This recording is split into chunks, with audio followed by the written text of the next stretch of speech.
Я уже потратил более 300 тысяч рублей на свой переносной комплект для съемки видео с говорящей головой.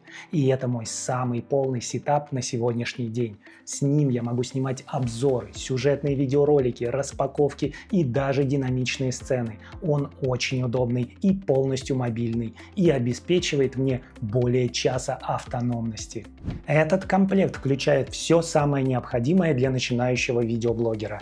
Камеру, которая снимает кристально чистое 4К, несколько объективов и штативов, дополнительную камеру и полноценный комплект видеосвета, а также множество других аксессуаров. В этом видео я подробно разберу, что входит в мой переносной комплект, почему я выбрал именно такой сетап, а также поделюсь своим личным опытом видеосъемки. На этот сетап я уже снял несколько видеороликов, ссылки на которые я оставил в описании к этому видео. А если это видео кажется тебе полезным, пожалуйста, поддержи его лайком и подпишись на мой канал, чтобы не пропустить новые выпуски.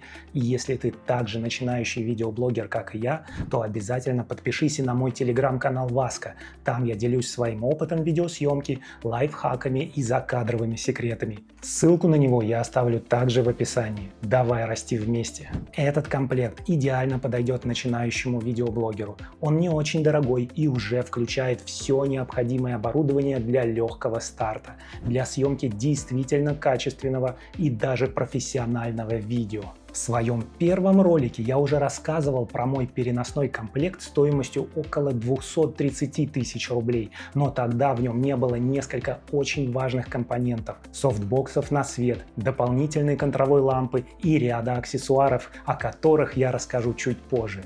Поэтому обязательно досмотри это видео до конца, если хочешь делать действительно качественные ролики с минимальным набором техники. Причем без сложной постановки и тяжелого оборудования, с минимальной постобработкой в монтаже. Потому что на выходе ты уже получишь отличную картинку и чистый звук. И прямо сейчас я снимаю этот ролик на свой новый комплект для видеосъемки. А если ты планируешь собрать свой собственный комплект для блога, интервью, шортсов, путешествий или съемки обзоров типа этого, эта сборка станет отличной основой. Ты получишь красивое видео профессионального качества, хороший звук и полный комфорт при съемке. Причем все это легко помещается в рюкзак и небольшую сумку. Ну а теперь подробнее о том, что входит в мой комплект. И начну я с главного элемента. Это камера Sony ZV-E10. Я выбрал ее, потому что она недорогая, снимает кристально чистое 4К и поддерживает сменные объективы. Да, это уже старая модель, которой более 3 лет, но она до сих пор актуальна для статичной съемки. У нее кроп-матрица и лучший в классе автофокус. Он отслеживает глаза, а также у камеры удобный поворотный экран, который позволяет снимать себя без помощи оператора. Sony ZV-E10 выдает насыщенную и четкую картинку без дополнительной обработки, особенно если ты снимаешь в паре с хорошим объективом. Я купил эту камеру БУ на Авито всего за 50 тысяч рублей, и это отличное предложение для начинающего видеоблогера. Для легкого монтажа на штатив я закрепил ее в клетку Small Rig, которую купил также на AliExpress за 4000 рублей. Но у камеры есть и особенности. Это быстрая разрядка. Правда, я использую питание через пустышку и внешний аккумулятор, который крепится сбоку на NPF адаптер. Пустышка, адаптер и батарея обошлись мне еще в 6000 рублей, и это решило все вопросы с автономностью, а также с перегревом. Ведь питание через внешний аккумулятор не греет корпус так, как это делает встроенная батарея. Можно снимать часами. Правда, моя самая длинная съемка длилась около 30 минут. В общем, Sony ZV-E10 – это отличная основная камера для А-роллов, на которую, кстати, я и снимаю этот ролик. Что касается объективов, то китовый мне совершенно не подошел. У него переменная светосила, а качество картинки меня просто не устроило. Поэтому я сразу начал искать что-то по-настоящему достойное и вышел на Sigma 16 мм f1.4.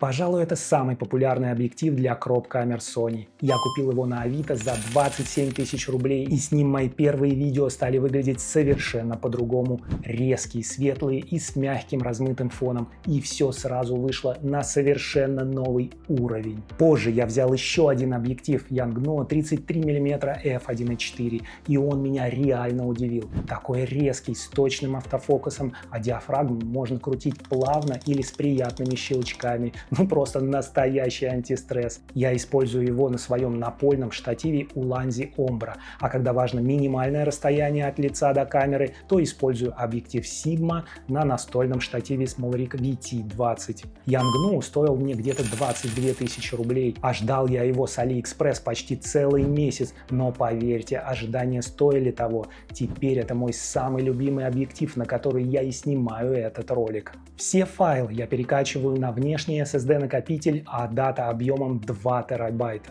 Съемка подобного ролика со всеми дополнительными видео может занимать более 50 гигабайт сырого материала, поэтому хранилище на моем MacBook Pro забилось уже после нескольких съемок.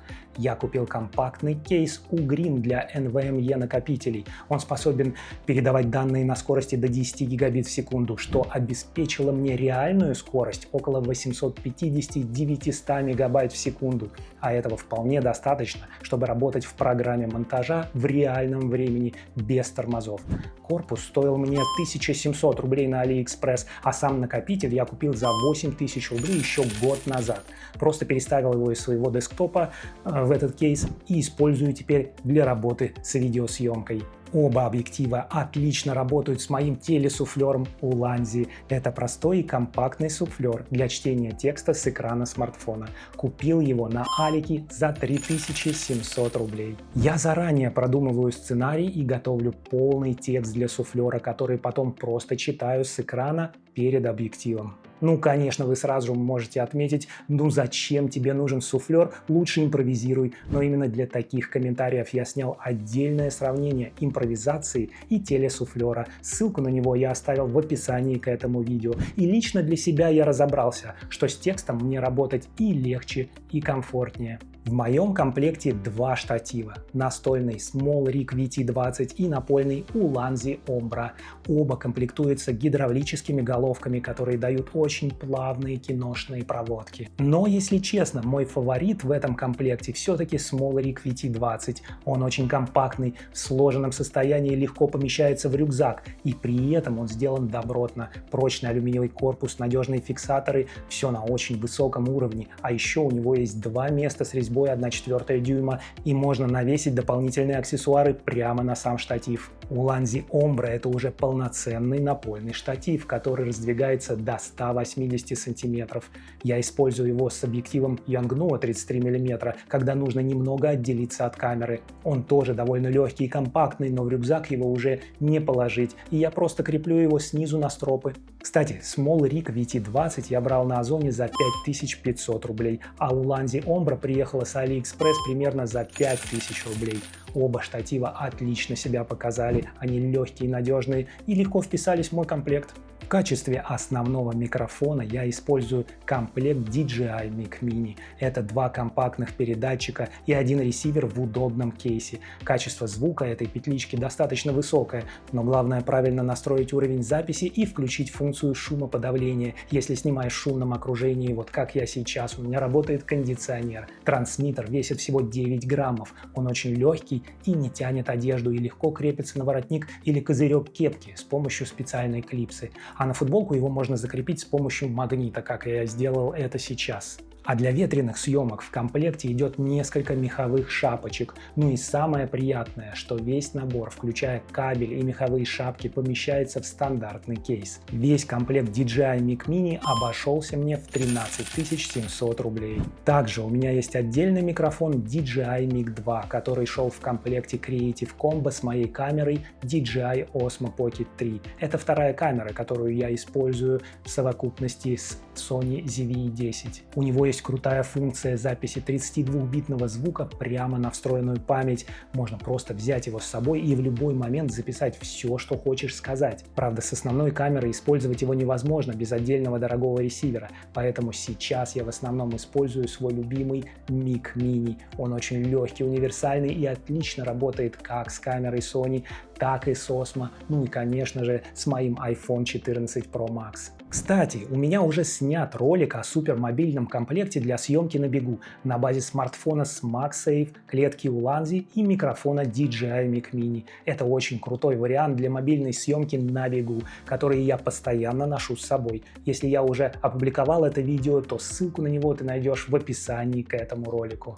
Один из самых важных элементов видеосъемки – это освещение. И для меня было важно, чтобы комплект освещения был очень компактным, автономным и не привязывал меня к домашней студии. Хотя, если честно, моя студия – это то место, где я снимаю, и чаще всего я снимаю вне дома. Хотя сейчас как раз я снимаю на кухне у себя дома. Так вот, в качестве основного света я использую две компактные 40-ваттные лампы Ulanzi. Первая – это Pro-версия Be-Light, которая дает только белый свет с регулировкой температуры, а вторая – RGB-шная версия, которая умеет светить любыми цветами. Внешне лампы очень похожи, поддерживают софтбоксы с креплением Mini Balance, и обе работают от встроенных аккумуляторов. При 100% яркости они работают больше часа, чего вполне достаточно, чтобы спокойно записать один или даже два ролика типа этого. Обе лампы мне стоили около 13 тысяч рублей на AliExpress. Но у этих светильников есть и особенности. У них нет пульта, только механическая регулировка. То есть, чтобы уменьшить или увеличить яркость, нужно встать и покрутить крутилку на самой лампе. Это не очень удобно, особенно когда ты снимаешь один. И да, у них есть вентиляторы. Они немного шумят, особенно при внешнем питании лампы. Но это не критично, конечно. Это нужно просто учитывать при записи звука. В комплекте к этим лампам идут простые рефлекторы с накладкой, которые дают довольно резкий свет. Поэтому я сразу докупил два отдельных софтбокса. один направленный со световой решеткой. Он дает мягкий фокусированный свет, который не рассеивается по сторонам. А второй — это такой China-бокс. Он создает очень мягкое обволакивающее освещение и отлично работает как заполняющий свет. Оба софтбокса я заказал на AliExpress примерно за 8000 рублей. Они компактные, складываются в маленькие чехлы и ничего не весят. Кстати, прямо сейчас я использую именно эти лампы и софтбоксы для освещения в этом ролике. Как вам этот цвет? Все ли выглядит нормально или стоит что-то подправить? Напишите об этом в комментариях, будет интересно обсудить. Для подсветки фона я использую две световые палки Ulanzi VL119. Они RGB-шные и работают около 2 часов от встроенного аккумулятора. Иногда я выставляю их сзади или сбоку, чтобы добавить цвета или выделить фон. Их также заказал на Алике за 4000 рублей за обе. И еще у меня есть недорогой светильник Vigem LT002, RGB-шная лампа, которую я часто использую как контровой свет на голову или плечи, чтобы чуть больше отделить фон и добавить контрастности. Он работает больше 2,5 часов и занимает минимум места, а стоит всего 3000 рублей. Кстати, прямо сейчас эта лампа подсвечивает меня сверху, отделяя мою голову и добавляя такой зеленоватый оттенок. И на всякий случай я всегда беру свою самую первую лампочку Ulanzi VL49 RGB. Маленький, дешевый, но надежный помощник, почти не занимает места, а выручал меня не раз. Стоил он мне на Озон около 2000 рублей. Немного дорого, но это моя первая лампа. В качестве второй камеры я использую DJI Osmo Pocket 3. Это компактная, но при этом невероятно мощная камера, которая умеет снимать 4К 120 кадров в секунду. Я часто использую ее для би-роллов и слоумо, а также сюжетных клипов с самим собой. Ведь ей удобно управлять прямо с экрана смартфона через приложение DJI Mimo. Так легко можно настроить кадр и запустить съемку, а Osmo Pocket 3 умеет отслеживать объекты, и можно снять такой ролик, как будто ты снимал не один, а с оператором. Это очень удобно. Основная стихия Osmo — это, конечно, видеоблогинг. Например, совсем недавно я взял ее с собой на пробежку, просто камеру без дополнительных аксессуаров, и снял отличный шортс этой пробежки. Ссылку на него я оставил в описании к этому ролику. Сама камера имеет 20-миллиметровый объектив и большую светочувствительную матрицу. Она отлично справляется даже в условиях с низкой освещенностью.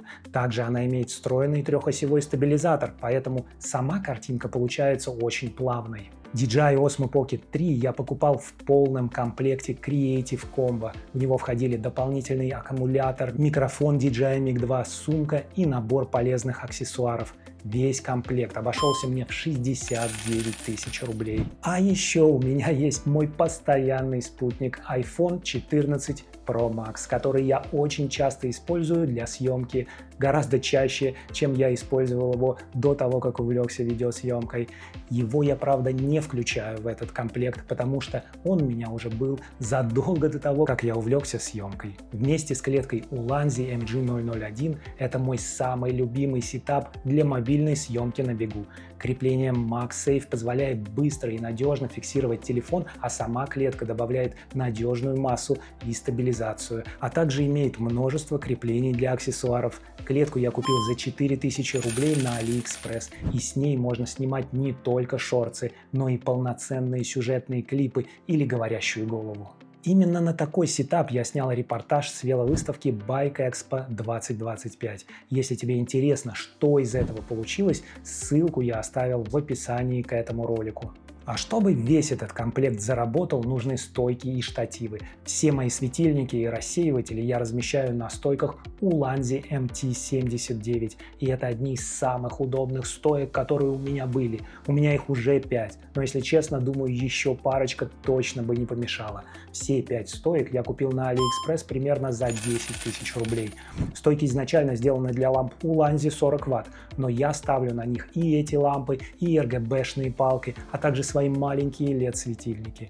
И часто беру с собой для съемки на iPhone или какой-нибудь сюжетной съемки на Osmo Pocket 3. Высота стоек регулируется вплоть до 2 метров, при этом сами они легкие, но достаточно прочные и сделаны из алюминия. Их можно использовать даже как селфи-палку с телефоном или с легкой камерой типа Osmo. На стойках я часто закрепляю адаптеры и кронштейны Small Rig, например, чтобы закрепить внешний аккумулятор рядом с лампой и заряжать ее. Таких кронштейнов у меня 3 или даже 4. Суммарно они стоили мне еще около 10 тысяч рублей на AliExpress.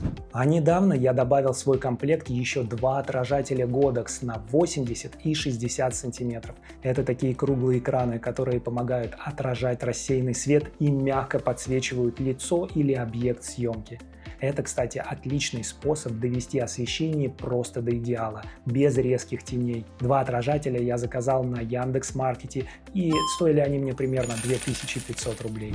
Ну и, конечно, мой комплект включает кучу мелких, но очень важных аксессуаров. Это разные кабели, переходники, зарядки, светофильтры для объективов и адаптеры. Все то, без чего серьезная съемка просто невозможна. У меня есть, например, внешний аккумулятор, с которого можно запитать телефон или лампы прямо во время съемки, а еще блок питания с 4 USB-C портами. Подробно я сейчас не буду останавливаться на всем этом оборудовании, просто скажу, что стоимость всех этих дополнительных мелочей может доходить до 25 тысяч рублей и больше, и на съемках они не раз будут выручать. Весь этот комплект помещается в один рюкзак и сумку для штативов и света. Специально для этого я выбрал рюкзак K&F Concept, который купил на Озоне за 6800 рублей. Он очень удобный, с большим отсеком для фототехники, в который легко помещается сама камера, объективы, микрофон и куча дополнительных аксессуаров. В верхний отсек я помещаю суфлер и дополнительную камеру Osmo. Но главное, он удобный на спине и не выглядит громоздким.